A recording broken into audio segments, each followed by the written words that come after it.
તમને લોકોને મૂર્તિની કેટલી સાઈઝ રાખવી, કેટલી લિમિટ સુધી રાખવી અને કઈ વસ્તુની બનાવી મૂર્તિ, આના માટેની તમામ સૂચના માટે આપણે તમામ લોકોને બોલાયા છે.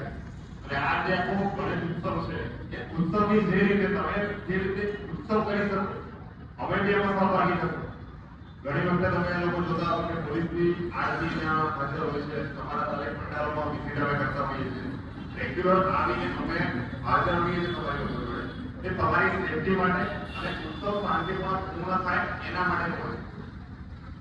મૂર્તિની સાઈઝની મેઇન ઇસ્યુ છે કે માટીની મૂર્તિ 9 ફૂટ સુધીની વેરાયટી એનાથી ઉપરની પરમિશન નહીં મળે. પીઓપીની મૂર્તિ 5 ફૂટ સુધીની પરમિશન, 5 ફૂટ ઉપરની મૂર્તિની પરમિશન નહીં મળે. પીઓપી વસ્તુ જે કેવી સેવા હોય કે પીઓપી જલ્દી ઓગળતું પ્લાસ્ટર ઓફ પેરિસ કહેવાય. એ પાણીમાં ઝઘડાયા કરે, એ ઓગળે નહીં જલ્દી. બરાબર? એટલે તમે કદાચ ઘણી વખત તમે પીઓપી જોતા હશો, જેવું તમારું વિસર્જન પતે એના ઉપર ઘણી મૂર્તિઓ પડી હોય, પાણીની અંદર એર જેટલી મૂર્તિઓ પડી હોય, દરિયામાં બી તમે જોશો તો એર જેટલી મૂર્તિઓ પડી હોય. એટલે આ વસ્તુ ન બને, તમામ લોકો ઉત્સવ કરો, પણ એ જે લિમિટ છે લિમિટમાં બનાવો મૂર્તિ તમે વધારે એમને કહી શકો. બાકી તમે જો મોટી મૂર્તિ લાવશો તો તમારે એના માટે ટેલરમાં આવવું પડશે. એના માટે એની મુવમેન્ટ તમે ઇઝીલી નહીં કરી શકો. પહેલા તો અલગથી અમુક રૂટો તમારા માટે પ્રોહિબિટેડ છે. જો લિમિટ વધારે હશે તો અમુક જે રોડ છે એ રોડની લિમિટ છે કે 18 ફૂટથી ઉપર નથી. ગાડીની ઓલરેડી 3 થી 4 ફૂટ હાઈટ હોય, તમે 15 ફૂટની લાવો 19-20 ફૂટની હાઈટ હોય. તમે કદાચ બોર્ડ બ્રિજની ઉપર બોર્ડ મારેલા છે 1.5 મીટર 1.8 મીટર લિમિટ, બરાબર? ઘણી જગ્યાએ પ્રોહિબિટેડ કરવા માટે ઘંટી લગાવવામાં આવે કે તમને તમામ રૂટની વ્યવસ્થા તમારી જે મૂર્તિની સાઈઝ હતી એ પ્રમાણે વ્યવસ્થા કરી રાખો. બરાબર? બીજી વસ્તુ એ છે કે તમામ જે મૂર્તિ તમે જે આયોજન કરો છો તમામમાં સીસીટીવી કમ્પલસરી કરો. સીસીટીવી કમ્પલસરી 2 માણસો 24 કલાક જોઈશે. તમારા પંડાલમાં કંઈ ચોરી ના થાય, કોઈ બીજું નુકસાન ના થાય. એક અવારનવાર કદાચ સવાલ ધ્યાન છે કે નહીં મને નથી ધ્યાન, પણ ઘણી જગ્યાએ નુકસાન પકડાયું. એમાં લીધે તમારા પંડાલ એવું જ ના ખરાબ. બરાબર? એ કઈ વસ્તુ છે આપણે નેગેટિવ વસ્તુ ડિસ્કસ ન કરતા.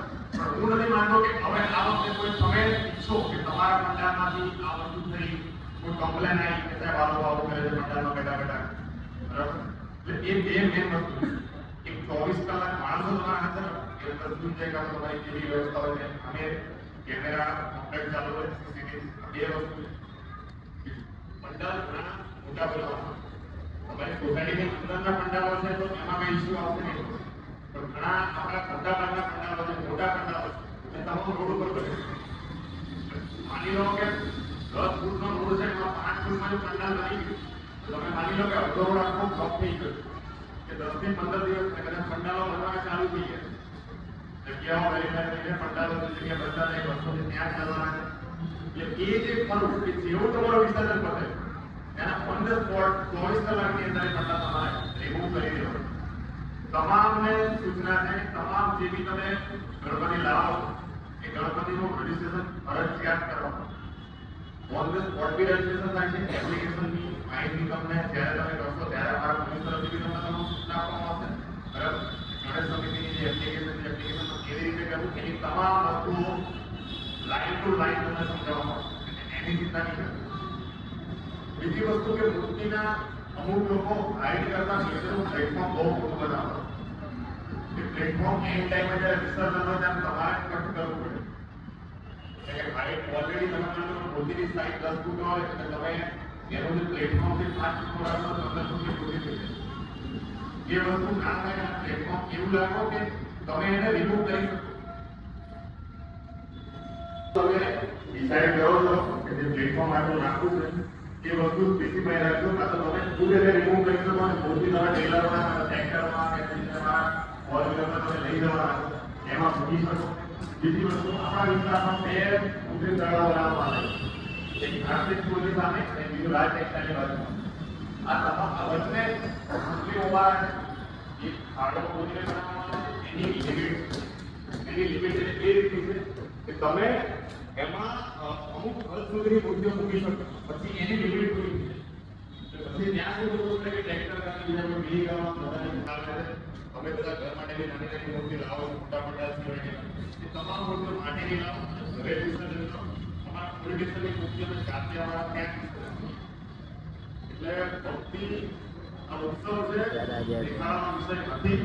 બરાબર, એટલે એમ ન સમજતા કે આપણે તો ત્યાં ઇન્વેસ્ટ કરવું, એનાથી ક્યાંય ફરક નહીં પડે. એના કરતાં તમે વધારે ઘરે ઇન્વેસ્ટ કરો.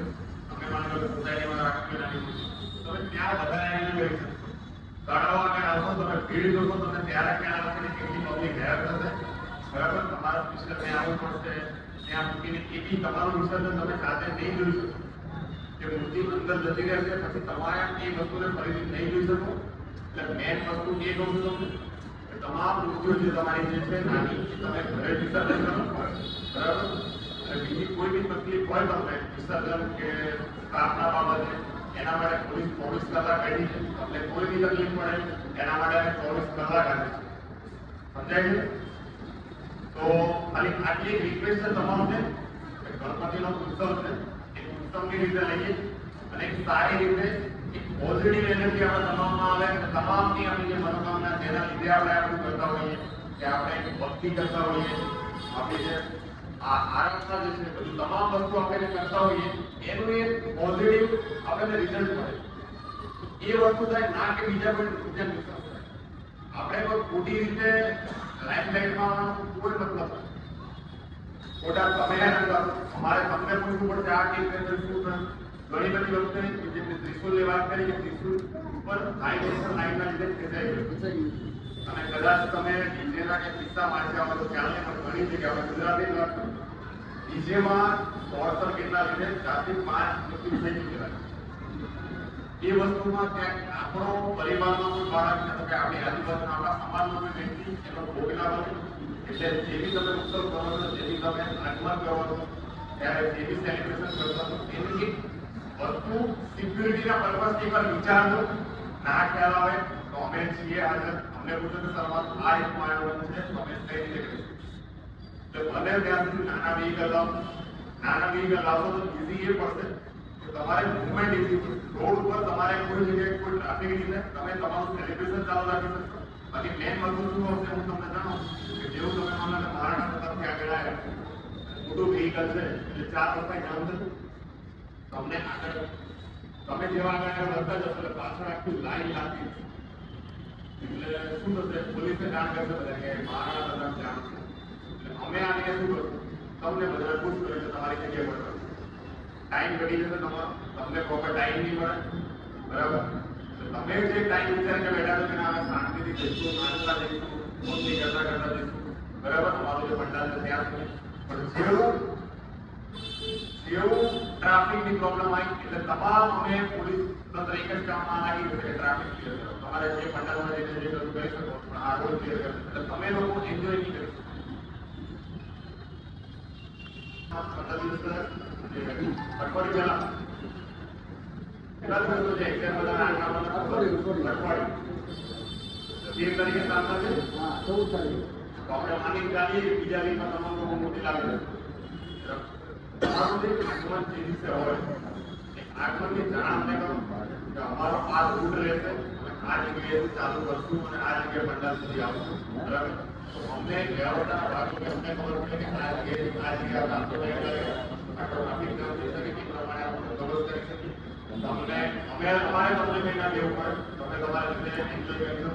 બરાબર, એટલે ખોટા તમે એના ના થયો પછી તમે કીધું ના હોય પછી અમને ના થાય તો તમે બધા ચલો ભાઈ ચાલો આગળ ફટાફટ જઈ ચલો ટ્રાફિક જામ થાય સાઈડમાં આવી જાઓ.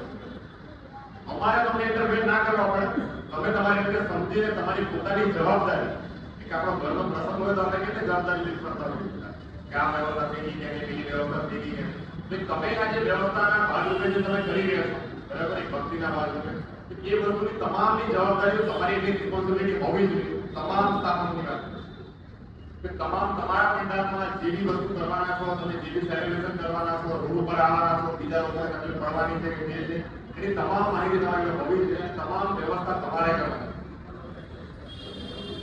તમામ માહિતી અમને જાણ કરજો અમે તમને કહી દઈશું કે આ રીતે અહીંયા જજો આ રીતે તમે અહીંયા રાખજો. સમજાઈ ગયું? તમારા કોઈ ક્વેશ્ચન હોય ક્વેશ્ચન જણાવો એ પ્રમાણે આપણે સોલ્યુશન આપશું. બાકી પાછળ જેવી તમને કોઈ બી તકલીફ પડે તો પોલીસ બેઠી છે ઠીક છે કોઈ છે કન્ફ્યુઝન કોઈ નહીં